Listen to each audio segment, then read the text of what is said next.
NPP सरबराह Murtaza जुतई जो चमड़ाखे ते शफ़ाफ़ election ई मुल्क जे मसइलनि जो हल आहे। NPP सरबराह मुर्तज़ा जुतई जो चमड़ाखे ते शफ़ाफ़ इलेक्शन ई मुल्क जे मसइलनि जो हल आहे। इलेक्शन प्रोसेस तां आवाम जो एतमाद ख़त्म थी रहियो आहे। गुलाम मुर्तज़ा जुतई चयो त संदसि 10,000 वोट ख़ारिज कया पिया। NPP सरबराह चयो त सिंध जी सियासी सूरतहाल में जमूद आयल आहे। पीपल्स पार्टी नथी चाहे त सिंध में का बि मुख़ालिफ़ धुर हुजे जेका हुननि ख़िलाफ़ ॻाल्हाए।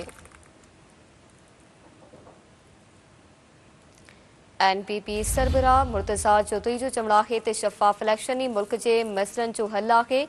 इलेक्शन प्रोसेस तां आवाम जो एतमाद ख़त्म थी रहियो आहे।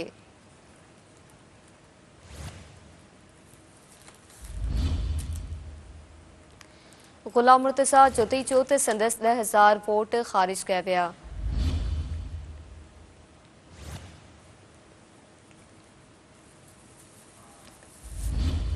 NPP सरबराह चयो त सिंध जी सियासी सूरतहाल में जमूद आयल आहे। पीपल्स पार्टी नथी चाहे त सिंध में का बि मुख़ालिफ़ धुर हुजे जेका हुननि ख़िलाफ़ ॻाल्हाए। अवां खे ख़बर ॾियूं पिया NPP सरबराह मुर्तज़ा जुतई जो चमड़ाखे ते शफ़ाफ़ इलेक्शन ई मुल्क जे मसइलनि जो हल आहे।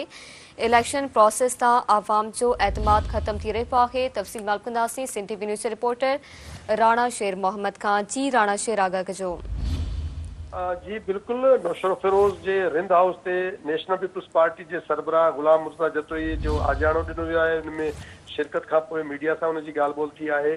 गुलाम मुर्तज़ा जुतई जो चवणु आहे त सिंध जी जेका सियासी सूरतहाल आहे इन में जमूद आयल आहे ऐं इलेक्शन प्रोसेस तां आवाम जो एतमाद ख़त्म थी रहियो आहे।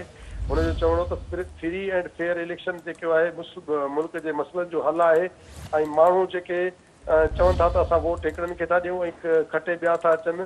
हुनजो वधीक इहो चवणो त मां 1970 खां वोटिंग प्रोसेस ॾिसी रहियो आहियां। पहिरियां 1000 खां 2000 वोट ख़ारिज।